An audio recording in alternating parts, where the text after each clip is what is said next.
नमस्कार, न्यूज के इकलौते फैमिली शो न्यूज की पाठशाला में आप सभी का स्वागत। मैं हूं सुशांत सिन्हा। ये वो पाठशाला जहां सबकी क्लास लगती है। सबसे पहले आपको बताऊं कि आज कौन कौन सी क्लास लगने वाली है। देश में, दुनिया में चर्चा हो रही है पुतिन पर हुए हमले की, लेकिन आज हम पाठशाला में बात करेंगे कि क्या पुतिन ने खुद ही अपने ऊपर, अपने घर पर हमला करवा लिया, और हम ये सवाल क्यों पूछ रहे हैं उसके सबूत आपके सामने रखेंगे। रूसी राष्ट्रपति पुतिन पर हमले के पीछे जेलेंस्की या कोई और भी हो सकता है क्या? पुतिन अब जेलेंस्की और यूक्रेन के साथ क्या करने वाले हैं, आज आपको यह भी बताऊंगा। रूस क्या अब न्यूक्लियर बॉम्ब चलाकर मानेगा, और इसका दुनिया और भारत के लिए क्या इंपैक्ट है, आपकी और हमारी जिंदगी पर क्या इंपैक्ट होगा, आज यह भी बताऊंगा। बात अतीक मर्डर केस की भी होगी। जेल में बंद अतीक अहमद के बेटों को मारने का प्लान बन रहा है क्या? कौन बना रहा है यह प्लान? शाइस्ता अब अतीक की मौत का बदला लेने की तैयारी कर रही है क्या? गुड्डू मुस्लिम के धोखे का पता शाइस्ता को लग चुका है। देश की पहली सड़क भी आपको दिखाऊंगा जो समुद्र के नीचे से गुजरेगी। बॉस, समुद्र के नीचे सड़क बन गई है। ऊपर समंदर की लहरें होंगी, नीचे आपकी कार। सी टनल का चैप्टर जब खोलूंगा तो आप हैरान रह जाएंगे। और आखिर में वो खबर होगी जिसकी चर्चा हर कोई कर रहा है कि मई के महीने में गर्मी में भी सर्दी का एहसास होने की वजह क्या है। गर्मी में सर्दी हो रही है, सर्दी में गर्मी पड़ रही है। मौसम के धोखे के पीछे कौन है, आज आपको यह भी बताऊंगा। लेकिन पाठशाला में पहले दिन भर का रिवीजन, उसके बाद पहला चैप्टर।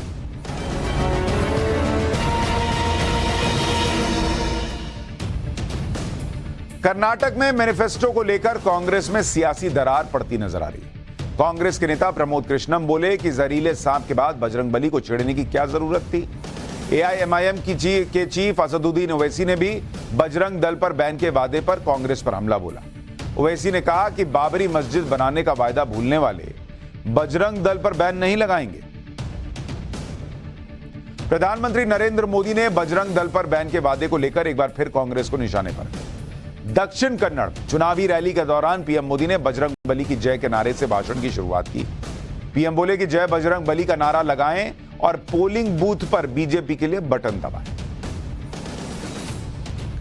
आईओए यानी इंडियन ओलंपिक एसोसिएशन की अध्यक्ष पीटी उषा आज 11 दिन से जंतर मंतर पर धरना दे रहे पहलवानों से मिलने पहुंची।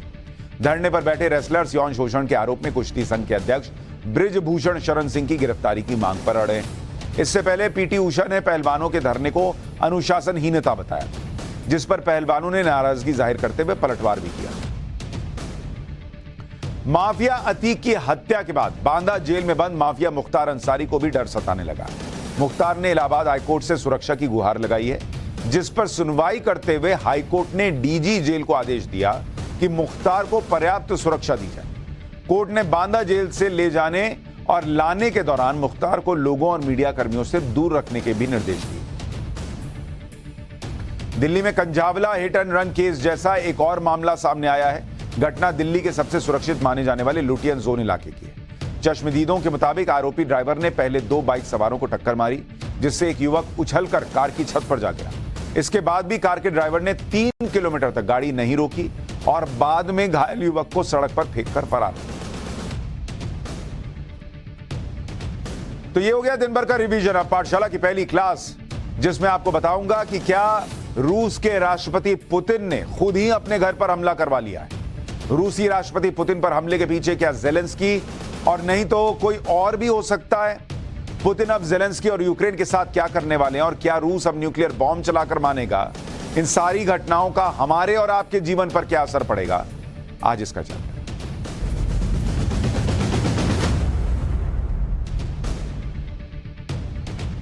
रूस और यूक्रेन के युद्ध में क्या वो होने वाला है जो अब तक देखा नहीं गया? क्योंकि सीधे रूस के राष्ट्रपति को उड़ाने की प्लानिंग करके हमला कर देना यह कोई छोटी मोटी बात नहीं है। आज ये तस्वीरें देखकर दुनिया हिल गई है बॉस। देश की नहीं, दुनिया की सबसे बड़ी खबर है ये। कोई सोच रहा हो कि रूस के राष्ट्रपति के घर पर हमला हो गया, हमको इंडिया में क्या है बॉस? इंडिया में भी फर्क पड़ता है। रूस और यूक्रेन का युद्ध दुनिया को तबाह किए बैठा है। और ये जो अभी अभी हम खबर सुन रहे हैं कि इंडिया लगातार आगे बढ़ रहा है, जीएसटी 1,87,000 करोड़ की आ रही है, यह सब पर इंपैक्ट पड़ेगा अगर रूस और यूक्रेन का युद्ध और तेज हो गया, क्योंकि रूस का दावा है कि पुतिन जहां रहते हैं वहीं पर उनको जान से मारने की कोशिश की गई और रूस ने इसमें यूक्रेन का हाथ बताया है। रूस ने इसका बदला लेने की भी बात कह दी है। जो बदला अब तक किसी ने नहीं देखा, उस तरह का बदला अब पुतिन और रूस लेंगे। और ये तस्वीरें उस वक्त की दिखा रहा हूं जब पुतिन के घर पर हमला हुआ। एक ड्रोन आता है जिसको आप देख रहे हैं, गोल घेरे में ये ड्रोन आ रहा है और अचानक से वहां राष्ट्रपति के घर के ऊपर विस्फोट होता है और फिर वो पुतिन के घर पर गिरता हुआ दिखता भी है। अब अगर आप इस वीडियो को ध्यान से देखेंगे तो पुतिन जहां रहते हैं ये वही इमारत है और इस इमारत के गुंबद पर रूस का झंडा लगा हुआ है। वीडियो में दिख रहा है कि तेजी से एक ड्रोन आता है, इमारत की गुंबद की तरफ बढ़ता है, ड्रोन से हमला किया जाता है और ब्लास्ट हो जाता है। अगर आप थोड़ा और ध्यान से देखेंगे तो इसमें आपको दो लोग भी दिखेंगे। जिस वक्त ड्रोन पुतिन के घर के बेहद नजदीक आकर हमला कर रहा है, जरा यहां तस्वीर डालिए, इसको दिखाता हूं दर्शकों को। एक तो आप देख रहे हैं ये ड्रोन आ रहा है और यहां पर बिल्कुल जो झंडा है राष्ट्रपति के घर के ऊपर लगा हुआ वहां पर आकर फट जाता है। अब ये देखिए, ये दो लोग ऊपर चढ़ रहे हैं भाई। पुतिन के घर के बेहद नजदीक आकर हमला करने वाला ड्रोन जो है वो तो लोगों ने देख लिया, लेकिन उसी वक्त दो लोग राष्ट्रपति के घर के छत पर चढ़ रहे हैं, इमारत की गुंबद पर सीढ़ी से चढ़ते हुए दिख रहे हैं। ये दो लोग कौन है, इसका जवाब अभी तक नहीं मिला है। और जैसे ये लोग चढ़ रहे हैं उसी वक्त ब्लास्ट भी हो जाता है। अब आपको इन ड्रोन हमलों की टाइमिंग भी बताता हूं। जिन ड्रोन हमलों की मैं बात कर रहा हूं, इनके बारे में अगर आप जानकारी लेंगे, एक तो जो हमला हुआ है, दो हमले हुए हैं कहा जा रहा है। तो अगर इनको आप देखेंगे कि इन ड्रोन हमलों की टाइमिंग क्या है। पहला हमला जो हुआ वो कहा जा रहा है कि रात में 2:27 में हुआ, रात के 2:27 और ये रूस का टाइम बता रहा हूं। रूस में रात के 2:27 हो रहे थे, तब पहला हमला होता है ड्रोन से। दूसरा हमला जो है, अब आप सोचिए, एक हमला हो चुका है और उसके बाद दूसरा हमला होता है 16 मिनट के बाद। 16 मिनट बाद दूसरा हमला होता है और उस वक्त रूस की घड़ियों में समय हो रहा था 2:43 AM, रात के 2:43 हो रहे हैं। अब बड़ा प्रश्न यह उठ रहा है कि जिस राष्ट्रपति के घर के लिए कहा जाता परिंदा पर नहीं मार सकता, वहां पहले 2:27 पर एक हमला होता है, उसके 16 मिनट बाद फिर हमला कैसे हो जाता है बॉस?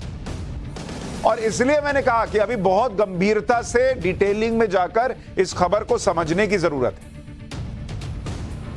रूस ने साफ कह दिया है कि इस हमले का टारगेट पुतिन थे।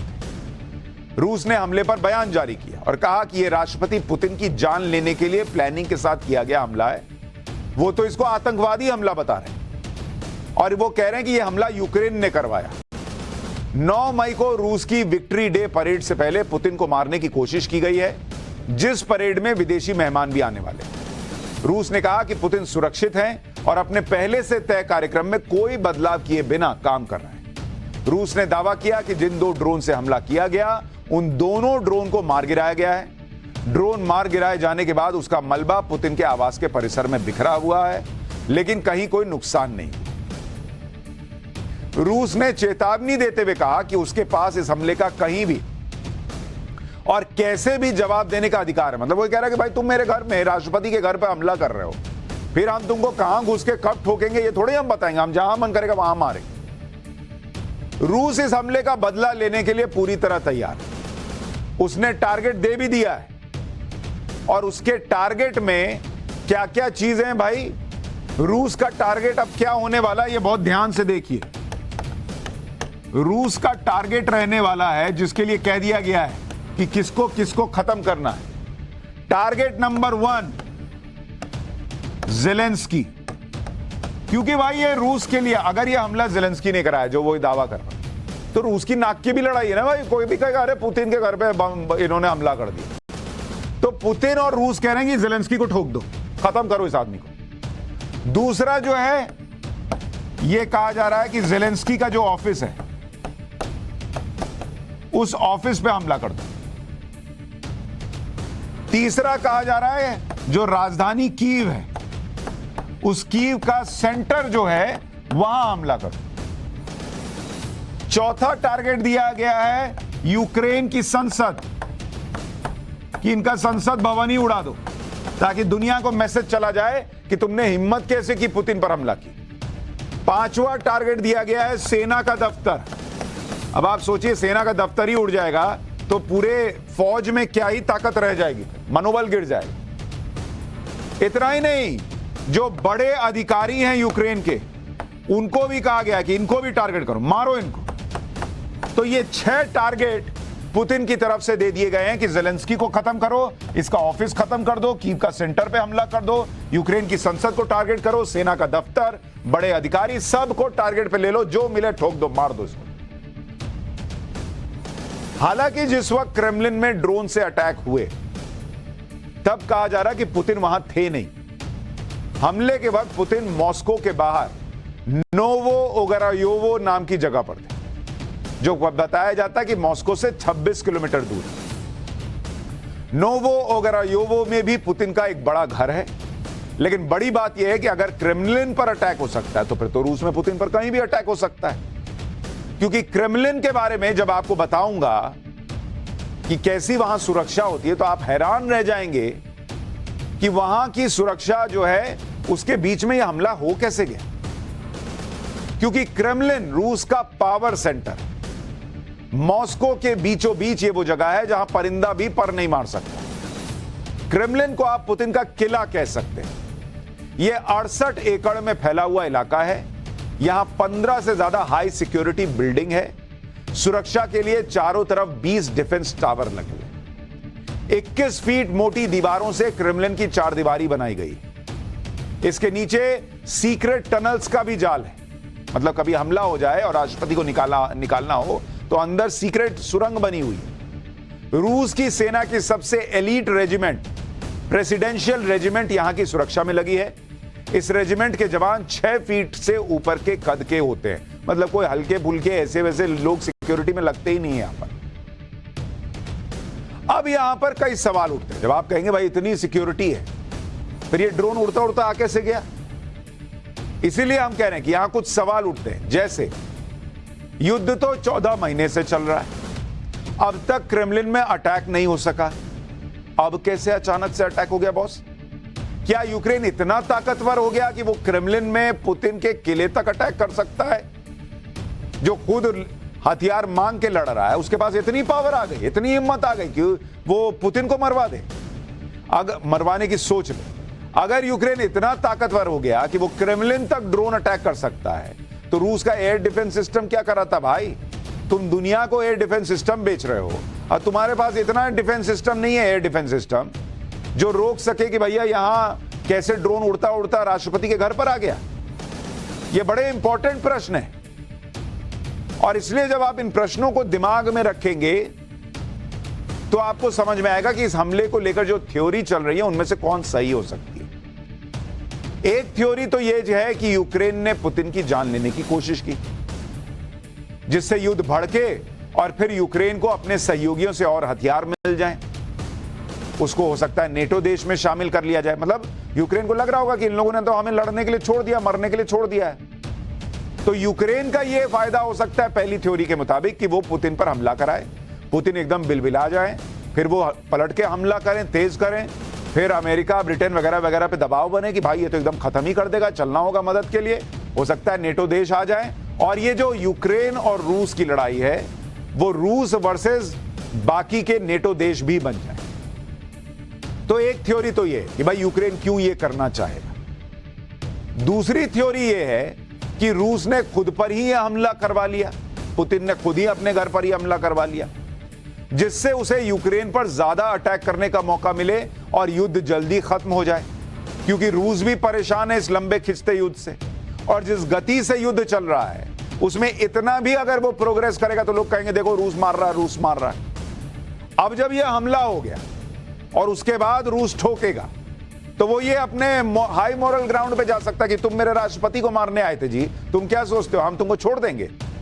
अच्छा, पब्लिक भी साथ देना कहेगी। भाई अब आप सोचिए ना, इंडिया में अगर राष्ट्रपति या प्रधानमंत्री के घर पे हमला हो जाए तो सारा सेंटिमेंट यही ना होगा, मारो घुस के, ठोक दो इसको। वैसा ही अभी रूस में हो रहा होगा। तो रूस का पक्ष ये हो सकता है कि भाई ऐसा कुछ हो, अगर हम अपने ऊपर हमला करा लें तो फिर हम जल्दी अटैक कर सकते हैं, बेटर अटैक कर सकते हैं, और हमारे पास जो है सवालों के जवाब देने की भी जरूरत नहीं होगी। एक तीसरी थ्योरी भी है कि ना रूस ना यूक्रेन, इस ड्रोन हमले के पीछे कोई तीसरी ताकत भी हो सकती है, जो ये चाहती है कि युद्ध और ज्यादा भड़क जाए और रूस जो है वो और ज्यादा बर्बाद हो जाए। क्रेमलिन पैलेस पर हुए हमले को लेकर एक थ्योरी यह भी है कि हो सकता है कि इस हमले के पीछे मॉस्को के ही किसी शख्स या संगठन का हाथ हो, क्योंकि हमले के बाद ड्रोन का जो मलबा मिला है उसमें एक विंग इंजन के टुकड़े शामिल, जिससे यह पता चलता है कि यह क्वाड्रोकॉप्टर है, ड्रोन है, और इस तरह के ड्रोन मॉस्को या उसके आसपास से ही लॉन्च किए जा सकते हैं। भाई अब ये ड्रोन जो है वो वहां ज़ेलेंस्की जो है वो वहां से यूक्रेन से नहीं ना भेजेगा भाई, इतना दूर उड़ता हुआ आ रहा है ड्रोन। इस तरह के ड्रोन यूक्रेन से उड़ान भरकर मॉस्को तक नहीं आ सकते। इसी आधार पर कहा जा रहा है कि इस हमले के पीछे किसी इनसाइडर का भी हाथ हो सकता है। उधर यूक्रेन का कहना है कि उसका इस हमले से कोई लेना देना नहीं है।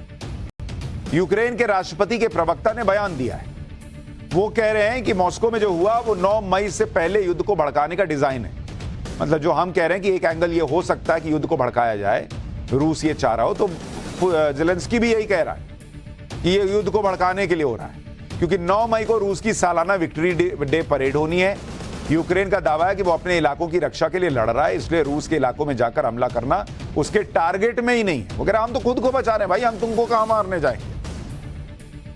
लेकिन सीधे पुतिन पर हमले की कोशिश से रूस तो भड़का हुआ है, और ज़ेलेंस्की ये बात समझते हैं कि रूस भी सीधे ज़ेलेंस्की पर अटैक कर सकता है, और इसलिए ज़ेलेंस्की अब अपनी सुरक्षा को लेकर घबराए हुए। ज़ेलेंस्की इस वक्त फिनलैंड में, और फिनलैंड मीडिया के हवाले से यह खबर है कि ज़ेलेंस्की अभी कुछ वक्त और फिनलैंड में ही रुक सकते हैं। मतलब भाई डर गया है, वो यूक्रेन लौट ही नहीं रहा।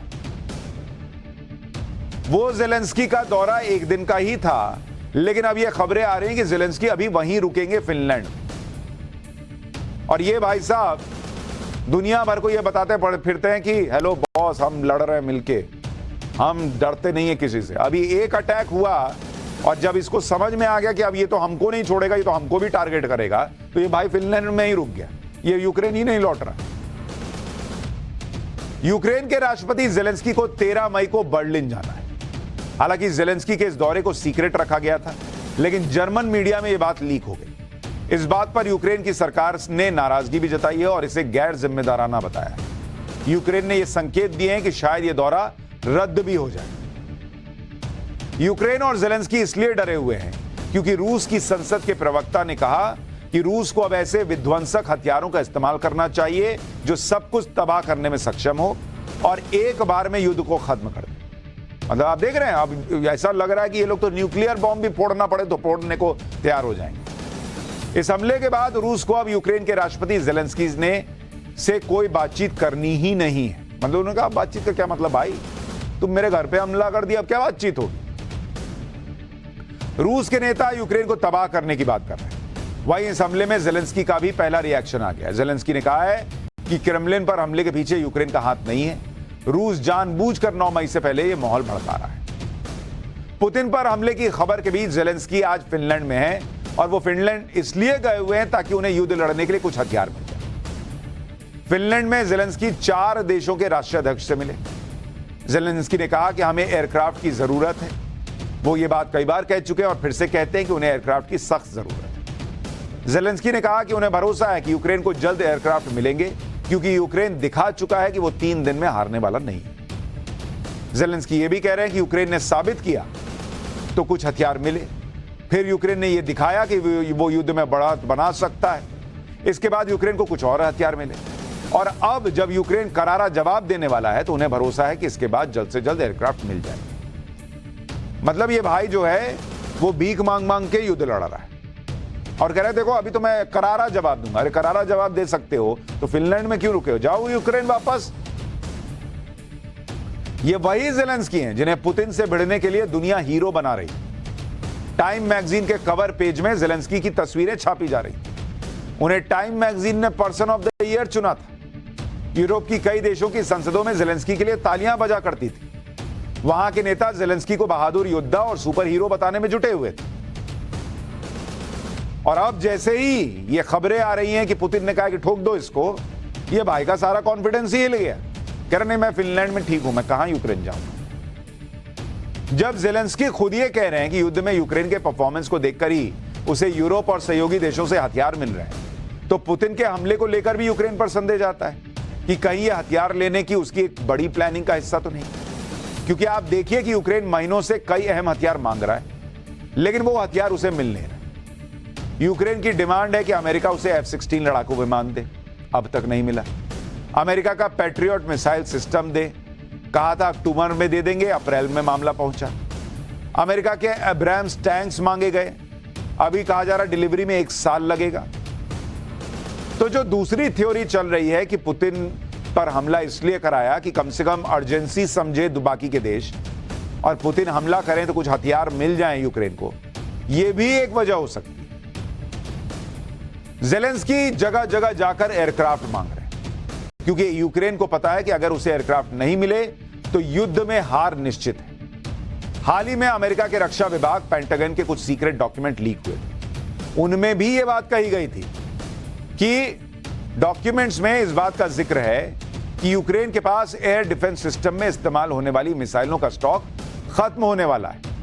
जो दस्तावेज लीक हुए हैं उनके मुताबिक 2 मई 2023 तक यूक्रेन के पास एयर डिफेंस सिस्टम में इस्तेमाल करने के लिए मिसाइलें ही नहीं बचेंगी। पश्चिमी देशों से हो रही हथियारों की सप्लाई में आई कमी को इसकी वजह बताया जा रहा है।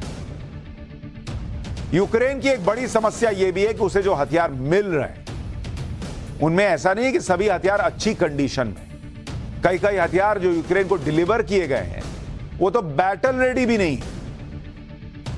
जैसे इटली से 20 टैंक मिले, वो काम ही नहीं करते, तो वो क्या लड़ेगा भाई।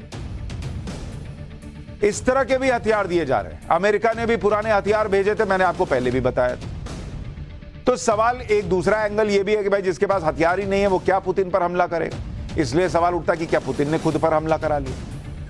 क्योंकि जो हमला करने भेजता, एंगल ये है कि अगर कोई हमला करने भेजता तो ऐसा चुन्नू सा जो है वो भेजता ड्रोन कि जो फट भी जाए तो वहां का झंडा भी नहीं हिल रहा। तो ये पुतिन को क्या मारता है, इतना क्या लेके गोला गया था ये भाई। ऐसा कोई भयंकर विस्फोट होता तो लगता अच्छा ड्रोन में बहुत विस्फोटक डाल के भेजे थे, ये क्या ही चुन्नू सा फट रहा है। तो इससे कैसे मरते पुतिन। यूक्रेन को जो हथियार मिल रहे हैं वो पूरी तरह से बैटल रेडी नहीं, इसलिए मजबूरी में यूक्रेन को 1947 के एंटी एयरक्राफ्ट गन का इस्तेमाल करना पड़ रहा है, जो यूक्रेन युद्ध में इस्तेमाल की जा रही है। अब सोचने वाली बात है कि करीब 75 साल पुरानी एंटी एयरक्राफ्ट गन से यूक्रेन की सेना रूस का मुकाबला कैसे करेगी। इसलिए सवाल खड़ा हो रहा है कि यह हमला आखिर कराया किसने और इसके परिणाम क्या होंगे। लेकिन इतना जरूर है कि अगर युद्ध और बढ़ा और विध्वंसक हुआ तो कई जाने तो जाएंगी, लेकिन दुनिया जो तबाही की कगार पर है और धीरे धीरे धीरे धीरे उबर रही है, पहले कोरोना फिर ये युद्ध, वो पूरी तरह से धंस जाएगी बॉस। एकदम मामला खत्म हो जाएगा अगर ये युद्ध और आगे बढ़ गया। इसलिए मनाइए कि कोई रास्ता निकले और ये युद्ध रुक जाए। पाठशाला में अब अतीक अहमद से जुड़े लोगों पर खतरे का चैप्टर। जेल में बंद अतीक के बेटों को मारने का प्लान बन रहा है। शाइस्ता अब अतीक की मौत का बदला लेने की तैयारी कर रही है क्या, और क्या गुड्डू मुस्लिम के धोखे का पता शाइस्ता को लग चुका है। आपको उमेश पाल के मर्डर से 72 घंटे पहले क्या हुआ था, आज ये भी दिखाऊंगा।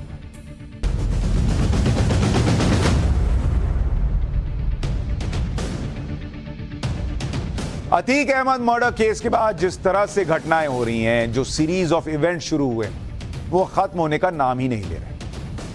अतीक अहमद के मरने के बाद अब पूरी कहानी बदला, दौलत, गैंग वॉर में बदल चुकी है, जिसके तार उत्तर प्रदेश, दिल्ली, पंजाब से लेकर कनाडा तक फैले हुए हैं। क्यों यह कहा जा रहा है कि अतीक से जुड़े हुए जितने भी लोग हैं सभी पर खतरा मंडरा रहा है, जेल में बंद अतीक के बेटे हों, अतीक को मारने वाले शूटर्स हों या फिर अतीक गैंग के फरार मेंबर, सब पर खतरा है। इसके अलावा कई ऐसे कैरेक्टर भी हैं जो अभी सामने नहीं आए हैं।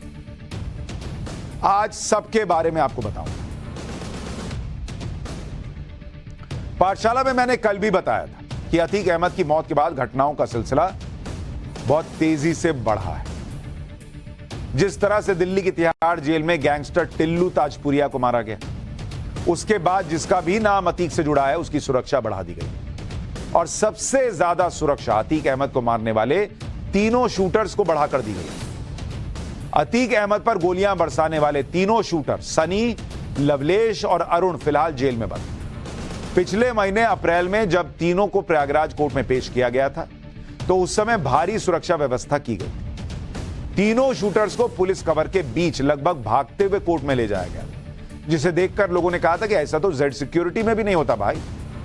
लेकिन टिल्लू ताजपुरिया की हत्या के बाद प्रतापगढ़ जेल में सिक्योरिटी को लेकर अलर्ट जारी किया गया है। प्रतापगढ़ जेल में सनी, लवलेश और अरुण जिन्होंने अतीक को मारा था, उनकी बैरक के बाहर सुरक्षा बढ़ा दी गई है। अधिकारियों को निर्देश दिया गया है कि रेगुलर सभी बैरकों की तलाशी लेते रहिए। हर 2 घंटे के बाद जेल में बंद कैदियों की तलाशी ली जा रही है। जेल में आने वाले हर व्यक्ति की एक एक जानकारी तक जुटाई जा रही है। खतरा सिर्फ अतीक को मारने वाले शूटर्स पर ही नहीं, बल्कि अतीक अहमद के करीबी लोगों पर भी खतरा है। जेल के अंदर भी कोई वारदात हो सकती है, इसलिए अतीक के बेटे अली अहमद की सिक्योरिटी भी टाइट कर दी गई। मतलब अतीक के बेटे खतरे में हैं। अली नैनी जेल में बंद है। अली से किसी के मिलने पर बैन लगा दिया गया है। वो हाई सिक्योरिटी सेल में रखा गया है। अली की हर हरकत पर नजर रखी जा रही है, क्योंकि यह भी कहा जा रहा है कि अली खुद को नुकसान पहुंचा सकता है। बताया जा रहा है कि अतीक की हत्या के बाद अली बौखलाया हुआ था। एक बार अली ने खुद को घायल भी कर लिया था। इस बात की भी आशंका है कि अली दोबारा ऐसी हरकत कर सकता है। उधर अतीक का एक बेटा उमर लखनऊ जेल में बंद है। जेल में उमर की भी गतिविधियों पर कड़ी नजर रखी जा रही है। उमर से भी किसी के मिलने पर बैन लगा दिया गया है। तिहाड़ जेल में गैंग वॉर में टिल्लू ताजपुरिया के मर्डर के बाद Pratapgarh jail, Naini jail, Lucknow jail, सब में अलर्ट बढ़ा दिया गया है। तिहाड़ जैसी किसी भी घटना को रोकने के लिए सारे कदम उठाए जा रहे हैं कि कहीं अतीक के बेटों को कहीं कोई जेल में ही ना निपटा दे। अब आपको बताता हूं कि अतीक से जुड़े हुए लोगों की सुरक्षा को लेकर इतना तामझाम क्यों किया जा रहा है। इसकी सबसे बड़ी वजह है बदला और दौलत, जिसके बारे में आपको शुरू में बताया। अतीक के केस में ऐसे 2 कैरेक्टर हैं जिसके पास बदला लेने की भी वजह है और अतीक की दौलत पर भी कब्जा करना चाहते हैं। और ये 2 कैरेक्टर हैं शाइस्ता और गुड्डू मुस्लिम। ये दोनों ही अभी तक पुलिस की पकड़ से बाहर। गुड्डू मुस्लिम की बात इसलिए क्योंकि वो अतीक जैसा बनना चाहता है। गुड्डू मुस्लिम नहीं चाहेगा कि अतीक का कोई करीबी उसके लिए खतरा बने। गुड्डू मुस्लिम के पास अतीक अहमद के गैंग और प्रॉपर्टी की पूरी जानकारी भी। गुड्डू के अलावा शाइस्ता इसलिए क्योंकि वो अतीक के हत्यारों के खिलाफ साजिश कर सकती है। हो सकता है कि शाइस्ता को अतीक के साथ हुए डबल क्रॉस का पता चला। यह भी संभव है कि शाइस्ता अतीक की मौत का बदला लेने की प्लानिंग कर रही हो। यानी गुड्डू मुस्लिम और शाइस्ता दोनों ही के पास अपनी अपनी वजह हैं और इसलिए पुलिस को आशंका है कि अतीक से जुड़े हुए लोगों की जान को खतरा हो सकता है। भाई गुड्डू मुस्लिम को लगता होगा कि इसके बेटों को भी निपटा दो, फिर कौन प्रॉपर्टी पर क्लेम करेगा। शाइस्ता तो भागी फिर रही है। शाइस्ता को लगता होगा कि क्यों ना मैं बदला लूं और सारी प्रॉपर्टी अपने पास करूं और बदला लेने के नाम पर भाई मेरा वर्चस्व भी स्थापित हो जाएगा। दरअसल अतीक अहमद ने माफियागिरी से 17,000 करोड़ से ज्यादा की प्रॉपर्टी बनाई। इतने बड़े खजाने पर कब्जे के लिए अतीक गैंग के लोग किसी भी हद तक जा सकते हैं। अतीक की 500 करोड़ रुपए की प्रॉपर्टी ऐसी है जिस पर सबकी नजर। इस पर कब्जे के लिए नए नए लोग सामने आ रहे हैं। अतीक ने 500 करोड़ की प्रॉपर्टी अपने करीबी बिल्डर के नाम पर खरीदी थी। 500 करोड़ की प्रॉपर्टी प्रयागराज में, कौशाम्बी, फतेहपुर, गाजियाबाद में। अतीक के करीबी बिल्डर अब तक इस प्रॉपर्टी को वापस नहीं करना चाह रहे। सोर्सेस के मुताबिक गुड्डू मुस्लिम अतीक के करीबी बिल्डर्स के संपर्क में है। कहा जा रहा है कि अतीक की प्रॉपर्टी को गुड्डू मुस्लिम अपने नाम करना चाह रहा है। इस खुलासे के बाद जांच एजेंसी जमीन की रजिस्ट्री चेक को खंगाल रही। जिनके जिनके नाम पर जमीनें हैं उन सभी का पता लगाया जा रहा है। इसके अलावा अतीक अहमद की प्रॉपर्टी पर गद्दी समाज के भी लोग भी दावा कर रहे हैं, क्योंकि अतीक ने राजस्थान के भरतपुर और अजमेर में भी जमीनें कब्जा रखी थी। भरतपुर और अजमेर में गद्दी समाज के लोगों की बड़ी संख्या है। गद्दी समाज के लोग अतीक की जमीनों पर वापस कब्जा कर रहे हैं। यानी अतीक के 17,000 करोड़ से ज्यादा के खजाने पर अब कब्जे की लड़ाई शुरू हो गई। भाई वो जिंदा था तो कोई छूता नहीं था, अब वो मर गया तो सब अपने हिसाब से काम कर रहे हैं। और इसीलिए कहा जा रहा है कि गुड्डू मुस्लिम और शाइस्ता इन्हीं चीजों को कंट्रोल करके प्रॉपर्टी पर खुद अपना कब्जा करना चाहते हैं। गुड्डू मुस्लिम की ही तरह शाइस्ता के बारे में भी दावा किया जा रहा है कि वो अपने खास प्लान पर काम कर रही है। कहा जा रहा है कि इसी प्लान के तहत शाइस्ता सरेंडर नहीं कर रही। असद और अतीक की मौत के बाद भी शाइस्ता सामने नहीं आई, क्योंकि शाइस्ता अतीक के साम्राज्य पर कब्जा करने की कोशिश कर रही है।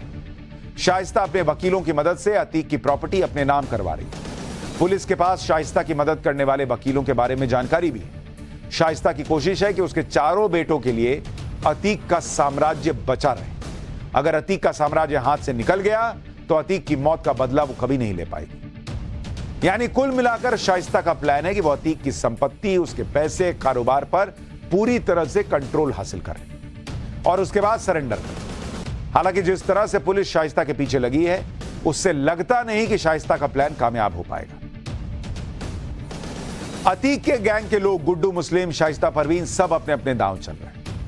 इस बीच पुलिस ने अतीक के सबसे बड़े हमराज, अतीक के हर क्राइम की जानकारी रखने वाले शख्स को कस्टडी में लेकर पूछताछ की, जिससे कई अहम खुलासे हुए हैं। अतीक अहमद का सबसे बड़ा राजदार उसका वकील शौलत हनीफ था। उमेश पाल किडनैपिंग केस में शौलत हनीफ को उम्र कैद की सजा मिली। शौलत हनीफ के पास अतीक अहमद से जुड़ी सारी जानकारी, क्योंकि वकील को आदमी बताकर रखता ही है। पुलिस को 12 घंटे के लिए शौलत हनीफ की कस्टडी मिली थी। शौलत हनीफ को पुलिस उसके घर लेकर गई, जहां से 9mm की पिस्टल मिली। अतीक अहमद ने ही यह पिस्टल शौलत को दी थी। शौलत के घर से पुलिस को एक आईफोन समेत 3 मोबाइल भी बरामद हुए। शौलत हनीफ के बारे में यह भी दावा किया जा रहा है कि उसे शाइस्ता और गुड्डू मुस्लिम के बारे में जानकारी है और उसी के आधार पर पुलिस सारी कड़ियों को जोड़ रही है, जिसमें अतीक की मौत का बदला भी है, अतीक की संपत्तियों पर कब्जे की लड़ाई भी है और गैंगवॉर की आशंका भी है। अतीक अहमद और उसके गैंग के फाइनल खात्मे की शुरुआत उसी दिन हो गई जिस दिन प्रयागराज में बीच सड़क पर उमेश पाल की हत्या हुई थी। लेकिन उमेश पाल को मारने की एक नहीं कई बार कोशिश की, जिसके बारे में मैंने आपको बताया भी था। 24 फरवरी को उमेश पाल की हत्या हुई थी। उससे 72 घंटे पहले यानी 21 फरवरी को भी उमेश पाल को मारने की प्लानिंग हुई थी। और आपको उस दिन का सीसीटीवी फुटेज दिखा रहा हूं। यह 21 फरवरी का सीसीटीवी फुटेज है, यानी उमेश पाल के मर्डर के 72 घंटे पहले का। उमेश पाल के घर के बाहर की सड़क और सड़क पर बाइक से गुजरते हुए गुड्डू मुस्लिम और अरमान दिख रहे हैं। ये दोनों उमेश पाल के घर से थोड़ा आगे जाकर रुक जाते हैं। गुड्डू मुस्लिम और अरमान पूरी तैयारी के साथ आए थे, लेकिन तभी उसी सड़क से पुलिस की जीप निकल जाती है। पुलिस की जीप देखकर गुड्डू मुस्लिम और अरमान हड़बड़ा जाते हैं। उसी के थोड़ी देर बाद उमेश पाल फॉर्च्यूनर गाड़ी से उतरता है और अपने घर में चला जाता है। उमेश पाल के साथ उसके गनर भी दिख रहे हैं। उमेश पाल की फॉर्च्यूनर के ठीक बगल से क्रेटा कार गुजरती है। दावा किया जा रहा है कि इसी क्रेटा कार में असद, अतीक का बेटा, सवार था। असद की कार से ठीक पीछे बाइक पर मोहम्मद गुलाम और उस्मान भी आते दिखते हैं। यानी पूरी तैयारी थी कि उमेश पाल को 21 फरवरी को ही मार देना है। लेकिन कुछ होने से पहले ही पुलिस की जीप वहां से गुजर गई, जिसके बाद उमेश पाल को मारने का प्लान रोक दिया गया। लेकिन 72 घंटे बाद उसे कमोबेश इसी स्टाइल में मार दिया गया।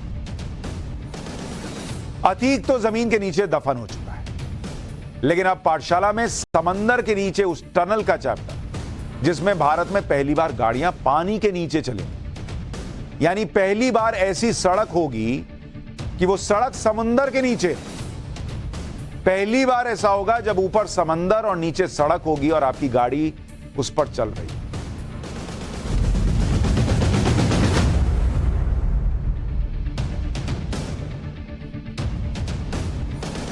मुंबई देश का ऐसा महानगर है जहां एक नई सड़क बनाना मतलब नामुमकिन काम की तरह है, क्योंकि वो मुंबई जो है ना वो ऐसे सीधे सड़क से कनेक्टेड। कहां बनाइएगा? इतना ट्रैफिक जैम वहां ऐसे ही थोड़ी होता है। समंदर के किनारे बसा हुआ है, वहां ऐसी कोई जगह ही नहीं बची है जहां नए सिरे से सड़क बनाई जा सके। इसलिए इंजीनियर्स की टीम ने मुंबई में अंडर वाटर टनल पर काम शुरू कर दिया। मतलब उनको लगा कि अब यहां तो कहीं जगह बची नहीं, कहां सड़क बनाएंगे, तो समुद्र के नीचे सड़क बना दो। यानी जमीन खत्म हो गई तो समंदर में ही सड़क बना डाली गई। इस पूरे प्रोजेक्ट को नाम दिया गया है मुंबई कोस्टल रोड प्रोजेक्ट। और इस प्रोजेक्ट के तहत मरीन ड्राइव के पास एक रोड बनाई जा रही है, टनल की तरह की रोड टनल बनाई जा रही है, टनल रोड बनाई जा रही है, जिसका एक हिस्सा समंदर के नीचे से होकर गुजरेगा। इससे मुंबई को ट्रैफिक जैम से बहुत बड़ी राहत मिलने वाली है। इस अद्भुत प्रोजेक्ट के बारे में आपको विस्तार से बताता हूं, क्योंकि पहली बार देश देखेगा कि समुंदर के नीचे से सड़क जाएगी। दरअसल यह प्रोजेक्ट जो है वो 2 हिस्सों में बन रहा है। इसमें पहला हिस्सा मरीन ड्राइव से बांद्रा और वर्ली सीलिंग तक जाएगा और दूसरा हिस्सा बांद्रा वर्ली सीलिंग से कांदीवली तक बनाया जाएगा। मरीन ड्राइव से बांद्रा वर्ली सीलिंग वाला पहला हिस्सा करीब 10.5 किलोमीटर का है और इसमें सड़क का 8 किलोमीटर हिस्सा पिलर्स पर और करीब 2 किलोमीटर हिस्सा पानी के नीचे टनल में बनाया गया। मतलब 10 किलोमीटर की सड़क है तो वो सब समुद्र के नीचे से नहीं गई है। 8 किलोमीटर जो है वो पिलर पर है, ऊपर ऊपर चल रहा है। 2 किलोमीटर जो सड़क है वो समुद्र के नीचे से टनल में से होते हुए गुजरेगी। ये टनल मरीन ड्राइव से आगे गिरगांव चौपाटी से शुरू होगा और मालाबार हिल के नीचे से गुजरता हुआ प्रियदर्शनी पार्क पर बाहर निकल जाएगा। इस टनल की लंबाई 2 किलोमीटर से ज्यादा है, लेकिन समंदर के नीचे से गुजरने वाला हिस्सा करीब 1 किलोमीटर लंबा है। मतलब वहां पहले सड़क पर है, वहां से भी आप नीचे आना शुरू कीजिएगा तो तुरंत समंदर के नीचे नहीं जाएगा। कुछ देर पहले आप जमीन के नीचे गए, उसके बाद आप समंदर के नीचे जाइए। और ये समुद्र तल से 17 से 20 मीटर नीचे इस हिस्से में 3 टनल बनाई गई। इसमें पब्लिक के लिए 2 टनल चलेगी, जबकि तीसरी टनल सिर्फ इमरजेंसी या बहुत ज्यादा ट्रैफिक जैम होने पर ही इसे खोला जाएगा। इस प्रोजेक्ट का पहला हिस्सा पूरा भी हो चुका है और उम्मीद है कि इस साल नवंबर में इस टनल को खोल दिया जाएगा। इसे पूरे प्रोजेक्ट में जो पैसा लग रहा है वो 12,000 करोड़ रुपए से ज्यादा है। तो संभव है कि नवंबर आते आते आप मुंबई जाएंगे और कहेंगे जरा वो समंदर के नीचे वाली सड़क से दिखाना जरा कैसा लगता है। लेकिन इसको बनाने में क्या कमाल की टेक्निक लगी आपको वो भी बताऊंगा, क्योंकि इस बजट का जो 12,000 करोड़ आप देख रहे हैं इसका बड़ा हिस्सा उस मशीन पर खर्च हो गया जिसने ये टनल बनाई। अब आप क्या सोच रहे हैं, लोग गए पानी के नीचे समंदर के नीचे खोद रहे हैं, कैसे होगा ऐसा? आप उस मशीन के बारे में सुनकर हैरान रह जाएंगे जिसकी वजह से और जिसके जरिए ये समुद्र के नीचे सड़क बनी। लेकिन उससे पहले इस प्रोजेक्ट से जुड़ी कुछ और बातें सुन लीजिए। यह प्रोजेक्ट मुंबई का ड्रीम प्रोजेक्ट कहा जाता है, क्योंकि देश में अभी तक ऐसी कोई सड़क ही नहीं जो समंदर के नीचे से होकर गुजरती। इससे मरीन ड्राइव से लेकर वर्ली सीलिंग तक करीब 1 घंटे का सफर 15 मिनट में पूरा हो जाएगा, मात्र 15 मिनट। तो अगर आप देखेंगे यहां, अगर आप तस्वीर डालेंगे कि कितनी बड़ी, मुंबई के लोगों से पूछिए ना भाई जो रोज जाम में फंसते हैं। मुंबई में जो लोकल में लोग जो हैं वो इतना भर भर के जाते, क्यों जाते? क्योंकि सड़क पे जाएंगे और परेशान हो जाएंगे। तो लोग क्या करते हैं, वहीं पत्ते खेल लेते हैं, वहीं सब्जी लेके जाते हैं, काट लेते हैं, सब करते हैं। अब ये हो जाएगा तो कोई भी चला जाएगा। अब इसको जरा देखिए, ये मुंबई कोस्टल रोड प्रोजेक्ट का पार्ट 1 आपको दिखा रहा हूं। ये मरीन ड्राइव से शुरू हो रहा है, ये देख रहे हैं मरीन ड्राइव, जूम करके दिखाओ ना जी। तो ये मरीन ड्राइव से आप देख रहे हैं, जहां पे मरीन ड्राइव पे आप जाते हैं, कहते हैं बड़ी अच्छी हवा चल रही है, तो वहां से शुरू होगा और गिरगांव चौपाटी, यहां जब आप पहुंचेंगे, मरीन ड्राइव से होते होते यहां जब पहुंचेंगे तो यहां से टनल शुरू हो जाएगा। फिर आएगा मालाबार का हिस्सा, मालाबार हिल का हिस्सा, प्रियदर्शनी पार्क, यहां पर आकर टनल खत्म हो जाएगा और उसके बाद हाजी अली दरगाह और यहां वर्ली सीलिंग तक, यहां तक इसको जाना है। ये देख रहे हैं हिस्सा, तो इस तरह से इसको बनाया गया। इसके बाद इस सड़क को कांदीवली तक पूरा किया जाएगा। इस पूरी सड़क की लंबाई लगभग 32 किलोमीटर होगी जब ये फाइनली बन जाएगी। और अभी जब आप ये पूरा हिस्सा कवर करते हैं तो करीब घंटे भर का वक्त लग जाता होगा। कहा जा रहा है कि जब ये बन जाएगा तो मात्र 15 मिनट में काम खत्म, निकले चल दिए। आप सोचिए समंदर के किनारे ऊंची लहरों के बीच इस सड़क और टनल को बनाना कितना मुश्किल काम रहा होगा। इसके लिए सड़क के किनारे पर 8 मीटर ऊंची दीवार भी बनाई जा रही है जो हाई टाइड के दौरान सड़क को पानी की तेज लहरों से बचाएगी। इस प्रोजेक्ट की कई और खासियतें भी हैं। इसमें सिर्फ सड़क या टनल ही नहीं बनाई गई, इसमें समंदर के किनारे 8 किलोमीटर लंबा और 20 मीटर चौड़ा सी ट्रैक भी बनाया जाएगा ताकि लोग समंदर के किनारे आराम से घूम सकें। साइकिल ट्रैक भी है, ओपन एयर थिएटर की भी सुविधा होगी। इसके अलावा 1800 गाड़ियों के लिए 4 अंडरग्राउंड पार्किंग भी बनाई जाएगी। इस सड़क से करीब 1 घंटे का सफर 15 मिनट में पूरा होने से 35% फ्यूल भी बचेगा। इस कोस्टल रोड पर 3 इंटरचेंज और हाजी अली इलाके के पास 8 लेन वाला फ्रीवे होगा, यानी यहां से मुंबई की 8 अलग अलग सड़कों पर जाया जा सकेगा। यह पूरा प्रोजेक्ट जब पूरी तरह बनकर तैयार होगा तो मुंबई की एक शानदार तस्वीर दिखाई देगी, लेकिन इसकी पहली झलक इसी साल नवंबर में दिख जाएगी। इस सड़क की सबसे खास बात यह है कि यह सिर्फ मुंबई को भयंकर ट्रैफिक जैम से ही मुक्ति नहीं देगा, यह सड़क मुंबई शहर के करोड़ों अरबों रुपए भी बचाएगा। कैसे, वो भी समझिए। कहा जाता है कि जो ट्रैफिक जैम होता है, भाई मुंबई में ट्रैफिक जैम सबसे कॉमन बात है, तो जो ट्रैफिक जैम से मुंबई का नुकसान है, ट्रैफिक से मुंबई का नुकसान, ये अपने आप में जैसे ही आप सुनेंगे आपको समझ में आ जाएगा कि बहुत ये 12,000 करोड़ जो लग रहे हैं सब एक एक पैसा वसूल हो जाने वाला है। कुल वाहन मुंबई में कितने हैं? कहा जाता है कि मुंबई में करीब 43 लाख वाहन है, 43 लाख। और हर साल नए वाहन कितने आ रहे हैं? उनके लिए कहा जाता है ये करीब करीब 2.5 लाख नए वाहन हर साल जुड़ रहे हैं। मतलब आप सोचिए कि अगर इस गति से बढ़ेंगे तो क्या ही होगा मामला। ट्रैफिक जैम में जो समय बर्बाद होता है, एक आदमी का समय बर्बाद ट्रैफिक जैम में, वो 11 दिन हर साल हो जाता है। हर साल मतलब आप जो है वो 365 दिन का जो साल होता है, उसमें मुंबई के लोगों के लिए वो 365 दिन में से वो 354 दिन ही जीते हैं, क्योंकि 11 दिन तो वो ट्रैफिक जैम में चला जाता उनका, करीब 264 घंटे। और कुल नुकसान देखेंगे आप जो मुंबई का हो रहा है हर साल जो होता है, वो करीब करीब 41,000 करोड़ रुपए का हो रहा है। 41,000 करोड़ सालाना। तो अब आप बताइए, एक साल में जहां 41,000 करोड़ का नुकसान हो रहा है, वहां 12,000 करोड़ रुपए लगाकर ये सड़क बनाना, कितना ही पैसा हर साल बचेगा। लेकिन मुंबई कोस्टल रोड प्रोजेक्ट आने के बाद मुंबई के एक बहुत बड़े हिस्से में ट्रैफिक से राहत मिलेगी। इससे टाइम और पैसे दोनों की बचत होगी।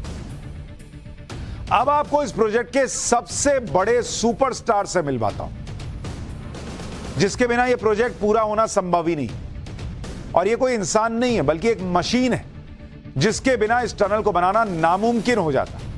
ये वो मशीन है, आपको फोटो में देखने में इतनी सी लग रही है, लेकिन ये इतनी विशालकाय मशीन है, और वो कैसे समुद्र के नीचे खोद रही है और सड़क बनाती जा रही है, वो आज आपको वीडियो में भी दिख रहा है और उसकी डिटेलिंग भी मैं देता हूं।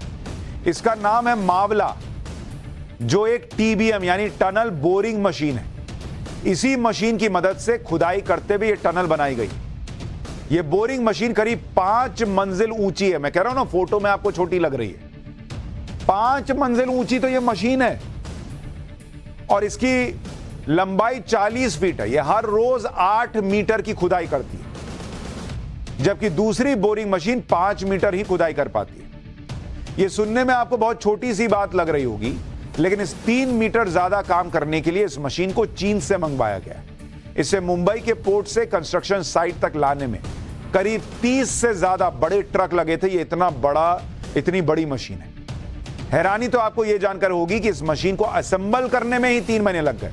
इतनी बड़ी मशीन अब 30 ट्रक में, ऐसा तो नहीं है कि 30 ट्रक खड़ा कर दिए उसमें आ रही है। अब भाई वो टुकड़े टुकड़े करके लाए, फिर उसको जोड़े, अब जोड़ने में ही 3 महीना चला गया। इतनी बड़ी मशीन है, आप सोचिए। इस मशीन की सबसे बड़ी खासियत यह भी है कि ये खुदाई के साथ साथ मलबा और समंदर से आने वाले पानी को भी अलग कर देती है। भाई खोद रही है, मलबा निकल रहा है, उधर से समंदर का पानी आ रहा है, अब दोनों मिक्स होगा तो क्या ही कांड है, समझिए। तो ये सब अलग करती चलती है। इसके अलावा टनल के अंदर लगने वाले हिस्सों को भी ये मशीन फिट कर देती है। यानी ये खुदाई से लेकर सड़क बनाने तक का काम पूरा कर देती है। भारत में भी अब ऐसे ऐसे प्रोजेक्ट बन रहे हैं जिनकी चर्चा पूरी दुनिया में हो रही है। ये तो एक प्रोजेक्ट आपको बता रहा हूं, वरना कुछ समय पहले तक इस तरह का काम सिर्फ विदेशों में ही देखने को मिलता था। लेकिन आज इंडिया में क्या से क्या कमाल चीज हो रही है। जैसे ये आपने सुना, समुद्र के नीचे सड़क। जम्मू कश्मीर में दुनिया का सबसे ऊंचा रेलवे ब्रिज बनकर तैयार। यह चिनाब ब्रिज है जिसकी तस्वीर आपको दिखा रहा हूं, जिस पर ट्रेन चलाने का ट्रायल भी हो चुका है। यह एफिल टावर से भी 35 मीटर ऊंचा है। देख रहे हैं कितना ऊंचा रेलवे ब्रिज बनाया गया है।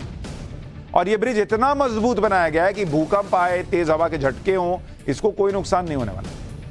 इस पुल को 260 किलोमीटर प्रति घंटे की तेज हवा भी नुकसान नहीं पहुंचा सकती। इस पुल को कभी जंग नहीं लगेगा। यह ब्रिज औपचारिक तौर पर जल्दी खुल सकता है और इस पर वंदे भारत जैसे हाई स्पीड ट्रेन को भी चलाया जाएगा। तो मतलब इंडिया में झकाझक चीजें हो रही है, मन एकदम खुश हो जा रहा है। लेकिन इंडिया में इनोवेशन, तकनीक का जो मौसम था, जो सूखा था, वो तो खत्म हो रहा। लेकिन पाठशाला में अब मौसम का चैप्टर करते हैं। मई के महीने में बहुत गर्मी में सर्दी का एहसास हो रहा है। स्टूडियो में एसी चलाने से मना करना पड़ रहा है कि ठंड लग रही है भाई, बंद करो। लोग गीजर के पानी से नहा रहे हैं मई के महीने में। यहां मई में इतना गर्म पानी आता था कि आदमी सोचता था नहाए कैसे। गर्मी में सर्दी पड़ रही है, सर्दी में गर्मी पड़ रही है। मौसम के इस धोखे के पीछे कौन है, देश भर में इसकी चर्चा है। आइए इसका चैप्टर खोलते हैं।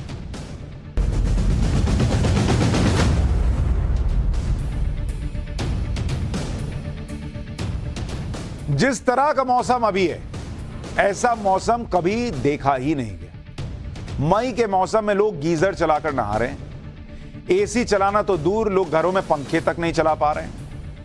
जबकि फरवरी में चर्चा हो रही थी कि बाप रे बाप, इस बार तो गर्मी जल्दी आ गई भाई, फरवरी में गर्मी पड़ रही है, मई में क्या ही होगा। लीजिए, मई में लोगों को जो है पंखा बंद करके सोना पड़ रहा है। फरवरी में इतनी भीषण गर्मी पड़ने लगी थी कि मार्च और अप्रैल में हीट वेव चलने की भविष्यवाणी कर दी थी लोगों ने। सब अपने अंदर का मौसम विभाग जगा लिए थे, क्या देखना इस बार क्या ही होगा। आग बरसेगी आग, यहां लीजिए बर्फ गिर रही, क्योंकि मई का महीना आया। और जो खतरनाक गर्मी वाला होता है महीना, वहां मौसम ने ऐसे करवट बदली है कि मई में सर्दियों का एहसास हो रहा है। वो ऐड नहीं आता, ठंडी में भी गर्मी का एहसास, गर्मी में भी ठंडी का एहसास हो गया है, उल्टा हो गया है। मैदानों में लगातार बारिश हो रही, ओले गिर रहे हैं, पहाड़ों में बर्फबारी थमती हुई नहीं दिख रही। दिल्ली के मौसम में उतार चढ़ाव को आप देखेंगे तो आपको ऐसा लगेगा कि मौसम का ग्राफ भी शेयर मार्केट की तरह ऊपर नीचे जा रहा है। जैसे आप देखिए, जनवरी में ठंड ने 11 साल का रिकॉर्ड तोड़ दिया था। जनवरी में न्यूनतम औसत तापमान 6.6 डिग्री सेल्सियस था, जबकि सामान्य तौर पर जनवरी में दिल्ली में न्यूनतम औसतन तापमान 7.5 डिग्री सेल्सियस रहता। तो वहां ज्यादा ठंड पड़ रही। जनवरी का यह हाल देखकर सबको लगा कि इस बार ठंड मार्च एंड तक रहेगी। लेकिन फरवरी ने आया, उसने गच्चा दे दिया। फरवरी में मौसम ने पलटी मार दी, सब हैरान। फरवरी में इतनी गर्मी पड़ी कि 17 साल का रिकॉर्ड टूट गया। लोगों को पंखे, एसी फरवरी में चलाने पड़ गए। पूरे महीने बारिश ही नहीं हुई। 1951 से उठाकर देखिएगा तो इस बार फरवरी का महीना तीसरा सबसे गर्म महीना रहा 1951 से अब तक में। अब जब जिन दिल्ली वालों को जनवरी में लग रहा था कि मार्च तक ठंड रहेगी, वो फरवरी में कहने लगे कि बॉस इस बार तो रिकॉर्ड गर्मी पड़ेगी, क्योंकि फरवरी में ही गर्मी का 17 साल का रिकॉर्ड टूट गया था। तो लोग जो है वो ठंड के कपड़े उपड़े उठा के अंदर रख दिए। फिर मौसम ने जब मार्च की तरफ मार्च किया तो अलग ही पिक्चर सामने आई। मार्च महीने में इतनी बारिश हुई कि 4 साल का रिकॉर्ड टूट गया। मार्च में बारिश होने लगी। शुरू के 10 दिन गर्मी पड़ने के बाद मार्च के महीने में तापमान फरवरी से कम चला गया। मार्च का हाल देखकर दिल्ली वालों ने अंदाजा लगाना ही छोड़ दिया। बट नहीं बोलेंगे, जो बोलते हैं उसका उल्टा हो रहा है। और यह मान लिया कि मौसम की मनमर्जियां चल रही। इसके बाद अप्रैल में मौसम में उतार चढ़ाव होता रहा। लोगों ने गर्मी को भी झेला, बारिश भी देखी। अप्रैल के कुछ दिन दिल्ली वालों ने हीट वेव का सामना किया। एसी चला, लोगों को लगा चलो एसी खरीदे तो पैसा वसूल हुआ। लेकिन अप्रैल में आखिर में बारिश पड़ने लगी। अप्रैल में बारिश ने 6 साल का रिकॉर्ड तोड़ दिया। फिर आया मई का महीना, 3 दिन बीत गए हैं, दिल्ली में लगातार बारिश हो रही है। 13 साल में ये दूसरा मौका है जब मई में इतनी ठंड पड़ रही, जबकि मई महीने में दिल्ली में जबरदस्त गर्मी पड़ा करती थी। दिल्ली में क्या, देश में पड़ती थी। उत्तराखंड में भी मौसम का बदला हुआ मिजाज है। चारधाम यात्रा पर असर पड़ गया। केदारनाथ और बद्रीनाथ में लगातार बर्फबारी चल रही है, जिसकी वजह से चारधाम यात्रा रोकनी पड़ी। इस वक्त एकदम मुफीद मौसम होता था, लोग जाते थे केदारनाथ बद्रीनाथ में दर्शन करके चले आते थे। इस बार बर्फ गिर रही है भाई। केदारनाथ में हर तरफ बर्फ की सफेद चादर बिछी हुई नजर आ रही है। तस्वीर देखिए आप, इस वक्त एकदम सुहाना मौसम होता था, लोग आहा क्या मजा आ गया, केदारनाथ घूम के आते थे। जाने लायक हालत नहीं है। भारी बर्फबारी की वजह से केदारनाथ की तरफ जाने वाले कई रास्ते बंद हो गए। बर्फबारी और ठंड को देखते हुए प्रशासन ने फिलहाल श्रद्धालुओं से यात्रा टालने की अपील की है। मौसम विभाग ने उत्तराखंड में अगले 5 दिन के लिए बर्फबारी को लेकर ऑरेंज अलर्ट भी जारी किया है। यानी फिलहाल मई के महीने में पहाड़ों पर बर्फबारी और बारिश का सिलसिला थमने वाला नहीं है। सुनिए एक बार। पिछले 24 घंटे से लगभग लगातार बर्फबारी जारी है और मौसम बहुत ही प्रतिकूल हो चुका है। हमने आज यात्रा को पूरी तरह से रोक दिया है, ऋषिकेश से, श्रीनगर से, फाटा से, गौरीकुंड से। और जो यात्री कल आए थे वो भी अधिकांश कल निकाल दिए थे। कुछ लोग बचे थे 500-700, वो आज सुबह प्रस्थान कर रहे हैं वापस। और यहाँ मौसम को देखते हुए ऐसी कंडीशन नहीं है कि यहाँ पे तीर्थयात्री रुक पाए। अब कल के लिए मैं देशवासियों से अनुरोध करूंगा कि कल के लिए भी हमारे एडवाइजरी का इंतजार करें, क्योंकि आज दिन भर भारी बर्फबारी होने की जो है ऑलरेडी उसकी भविष्यवाणी है। ऐसे में जो है कल के लिए भी यात्रा शुरू करने से पहले हमारे मतलब जो अधिकारी हैं वो भी तय नहीं कर पा रहे हैं कि कल भी यात्रा कर पाएंगे लोग या नहीं कर पाएंगे। वो कह रहे हैं थोड़ा सब्र रखिए भाई, इतनी बर्फ गिर रही। उधर हिमाचल में भी मई के महीने में दिसंबर वाली ठंड का एहसास हो रहा है। हिमाचल के ऊंचे पहाड़ी इलाकों में लगातार बर्फबारी हो रही है। बारिश की वजह से पारा 7 डिग्री सेल्सियस तक नीचे चला गया। अटल टनल के आसपास बर्फबारी होने से फिलहाल लेह मनाली हाईवे सैलानियों के लिए बंद कर दिया गया है। तो जो लोग ये सोच रहे थे कि मई आ गया है जरा घूमने चला जाए, थोड़ा देख के जाइए बॉस, कई जगह सड़कें बंद हो रही। हिमाचल प्रदेश में भी अगले कुछ दिनों तक बर्फबारी जारी रहने का अनुमान, जिसे देखते हुए मौसम विभाग ने येलो अलर्ट जारी किया हुआ है। तो एक तरफ पहाड़ों में बर्फबारी की वजह से दिसंबर जैसी ठंड पड़ रही है, दूसरी तरफ मैदानों में बारिश का सिलसिला जारी है। दिल्ली में पिछले कुछ दिनों से रुक रुक कर बारिश हो रही है और इससे ठंड बढ़ गई। जो लोग एसी ऑन करने की तैयारी में जुटे थे, ठंड की वजह से उन्हें अब पंखे भी बंद करने पड़ रहे हैं। ये दिल्ली में हाल देखिए, मई में बारिश हो रही है। क्या ही चल रहा, पब्लिक को समझ ही में नहीं आ रहा भाई। मतलब यहां लोग जो है अगर शर्त लगा लें कि अगला महीना जून ऐसा रहेगा, कोई कह नहीं सकता कि जून कैसा रहे। फरवरी में गर्मी थी, अप्रैल मई में क्या ऐसे क्या हो गया, कंबल निकालने वाली हालत आ गई है। अच्छा कंबल नहीं, चादर तो लोग ओढ़ ही रहे हैं, कम से कम गीजर चलाना पड़ रहा है। लेकिन सबसे बड़ा सवाल यह है कि मौसम में यह बदलाव आ क्यों रहा है भाई। अब आपको इसकी वजह बताता हूं। मई में तापमान में आई गिरावट की सबसे बड़ी वजह वेस्टर्न डिस्टर्बेंस को बताया जा रहा है।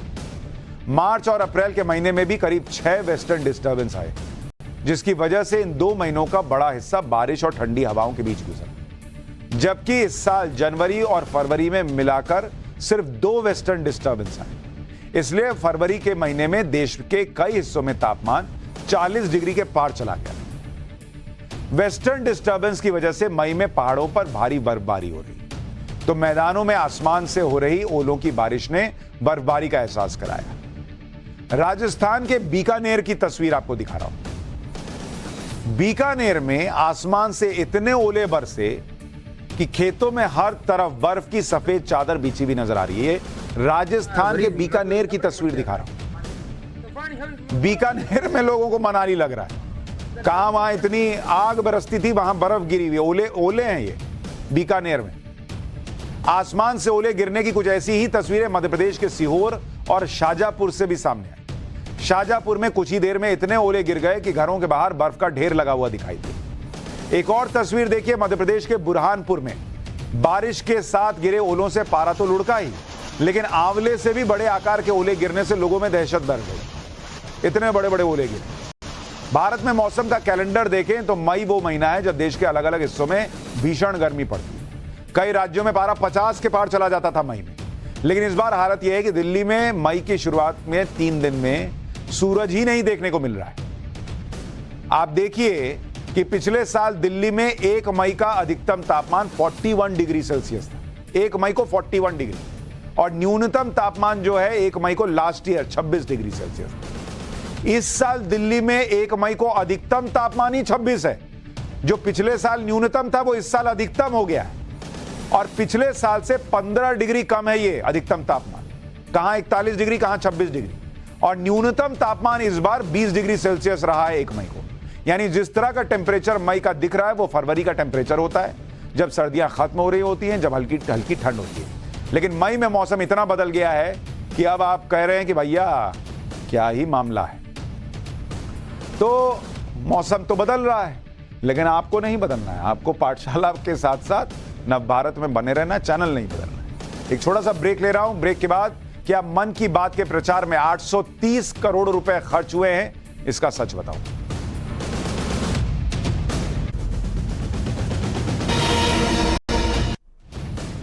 प्रधानमंत्री नरेंद्र मोदी हर महीने के आखिरी रविवार को रेडियो पर मन की बात कार्यक्रम करते हैं। इसी कार्यक्रम को लेकर दावा किया जा रहा है कि मन की बात के प्रचार के लिए 830 करोड़ रुपए खर्च किए गए। कुछ नेता भी ऐसा ट्वीट कर रहे हैं कि मन की बात के प्रचार में 830 करोड़ रुपए खर्च कर दिए गए। आम आदमी पार्टी के नेता ईसुदान गढ़वी ने ट्वीट भी किया था। हालांकि ईसुदान गढ़वी ने बाद में अपना ट्वीट डिलीट भी कर दिया था। इस दावे की हमने पड़ताल की तो पता चला कि यह दावा पूरी तरह से फेक है। मन की बात कार्यक्रम के 100 एपिसोड के प्रचार के लिए सिर्फ 8 करोड़ 30 लाख रुपए खर्च हुए हैं, 100 एपिसोड के प्रचार के लिए, जबकि इसके उलट 33 करोड़ रुपए से ज्यादा का रेवेन्यू जनरेट हुआ है। यानी प्रचार का खर्च निकाल कर भी लगभग 24 करोड़ रुपए का शुद्ध मुनाफा हुआ है मन की बात कार्यक्रम से। लेकिन जो कुछ लोगों के मन में क्या चल रहा है इस दुष्प्रचार के पीछे, आप समझ सकते हैं।